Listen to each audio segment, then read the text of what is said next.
Hello team, and welcome back to the Driving Science Series studio. In today's video, we will address a category of incidents all too familiar to the Waste Management driving team.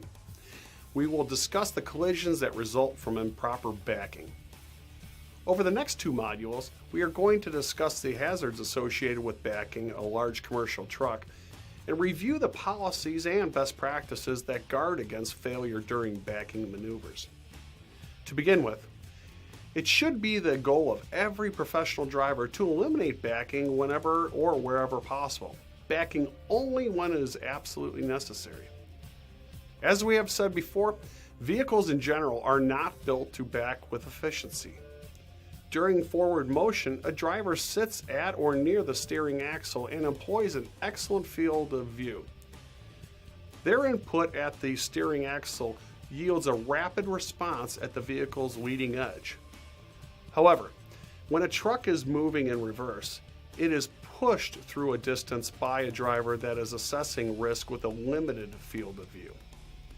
That driver will be positioned nearly 30 feet from the rear of their truck, and when he or she inputs on the steering axle, the cab of the truck quickly swings left or right, but the rear of the backing truck is much less responsive to the action at the steering wheel. Since the arrival of DriveCam, we have been able to confirm our suspicion that most backing failures involve improper scanning.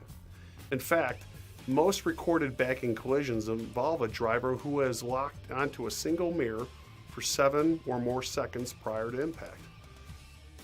In most cases, a backing collision with a structure, stationary vehicle, or a fixed object has little to do with a mirror or camera that is improperly adjusted. It normally involves ignoring available mirrors or a camera and the threats they would otherwise bring into view. Having conducted my fair share of reviews following backing accidents, I understand the thought process that leads a driver to dial into a single mirror in the final stage of backing. They have identified the mirror that provides the best field of view for the object or area presenting the greatest known threat. In other words, they're thinking, if I hit something, it will likely be this pole or this curb or this structure, and they are managing that specific risk. Naturally, a driver seldom strikes an object that is in their field of view at the time of impact. Instead, they strike an object that was in an area not scanned for several seconds. During that several seconds, the angle or position of their truck changed, and the driver neglected to update the threat potential for that impacted object or structure. When I analyze backing incidents, I first ask, was the impacted object fixed or was it moving? When a driver strikes a fixed object, it is clear the driver did not properly utilize the hardware. Either the instruments were improperly positioned or they did not access all points of view during the process.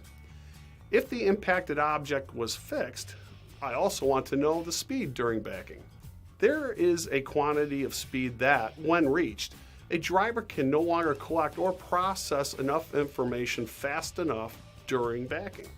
In other words, you cannot turn your head fast enough to get all the necessary information because you are backing too fast. How fast is too fast while backing? Anything faster than a crawl. And because of the limited information available in mirrors or cameras, that crawl should be conducted with one foot on the brake.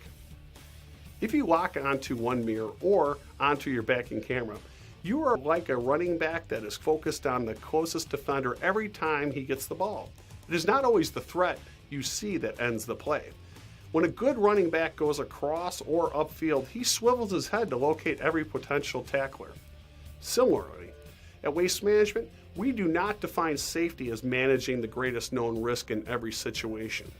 We say it is managing risks in every situation. When backing, you will manage more than one risk by moving your eyes and checking all points of view, right up to the moment that you put your truck in park. However, when I analyze an event and determine the impacted object was mobile pre-event or before the incident, it is then clear the involved driver failed to use proper situational awareness. Poor situational awareness is often what happens when a driver places too much confidence in their mirrors and backing camera. Mirrors and a camera seldom provide what we sometimes refer to as the big picture.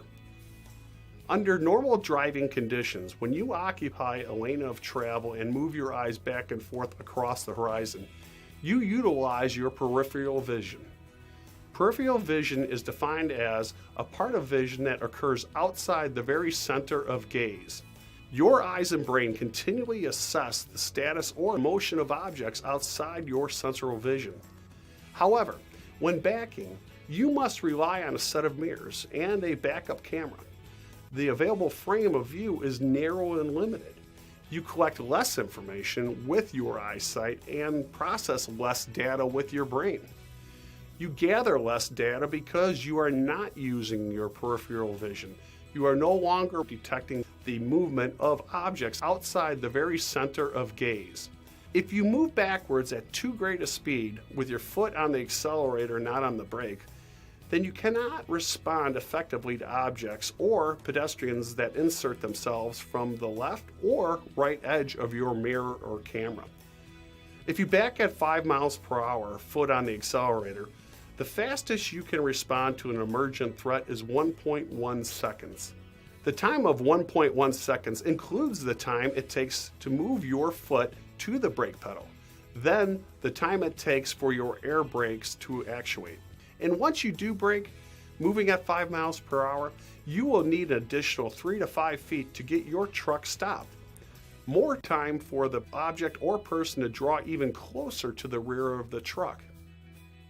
When I encourage you to crawl while backing, I am not so concerned about your ability to stop before you hit a gate or to brake before you hit a bush. I am worried about your ability to stop your truck or tires before they strike a pedestrian that has jogged into the path of danger, or a child that is riding a bicycle and rapidly approaching your backing position. Limited field of vision means limited control. And no peripheral vision while backing means you should take no chances. Every driver should also know that managing the risk associated with backing begins with the equipment.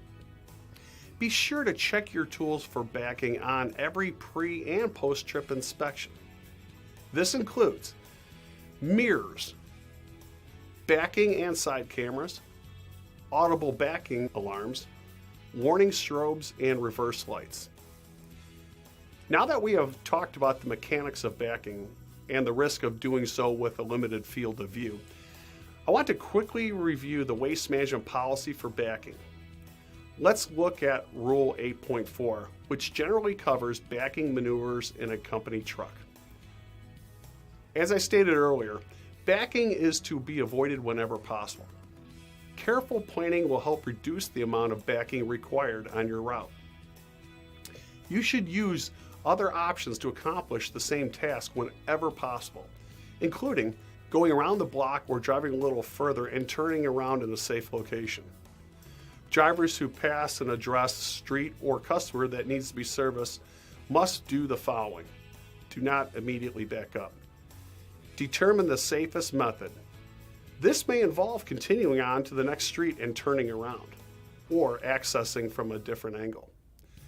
When backing, these are the rules and regulations that apply.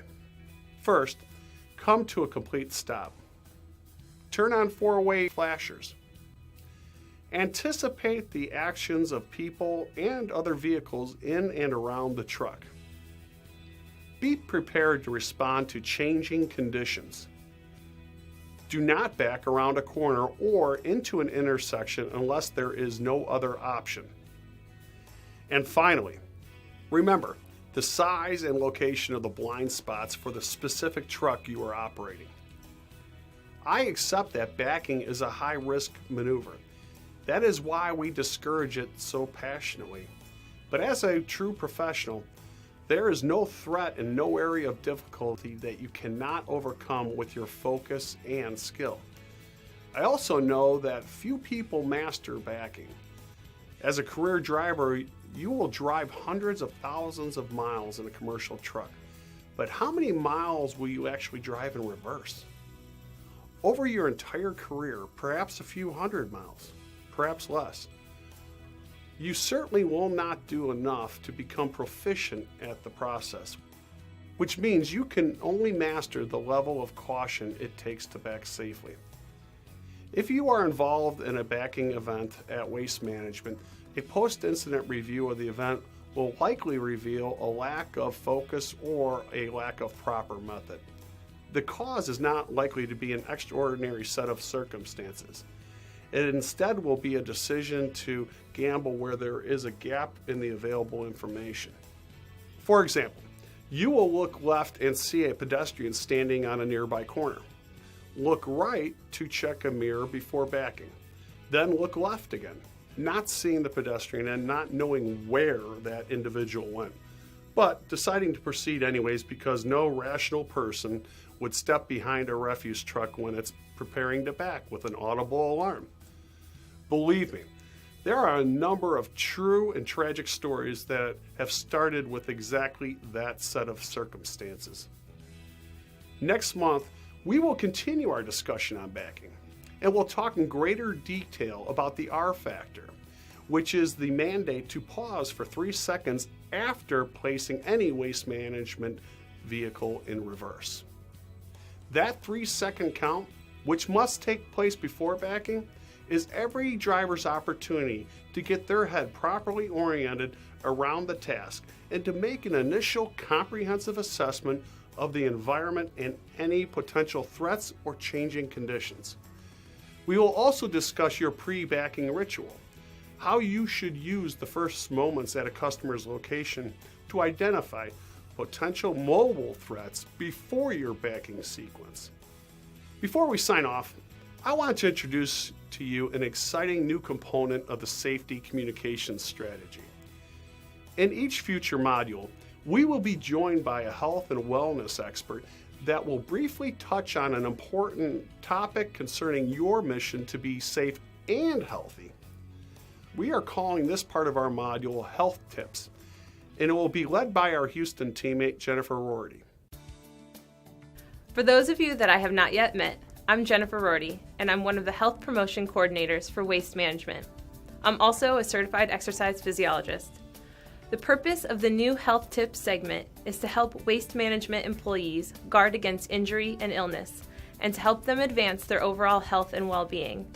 In each segment, we'll identify a specific health concern or explain how an adjustment to your normal routine could improve or protect your physical condition.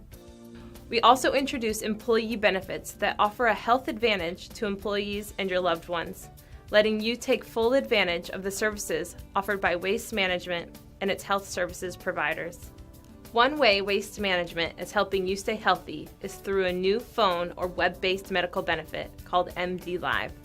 MD Live offers 24/7 on-demand access to a national network of board-certified doctors and pediatricians who can diagnose illness, recommend treatment, and prescribe medication. This new virtual doctor's office allows you to talk with a doctor about an illness from your phone, computer, or tablet when it's convenient to you and without having to miss work or shuffle family schedules. Waste Management wants to help you get well and stay well. Utilize MD Live for anyone covered under your Waste Management medical plan.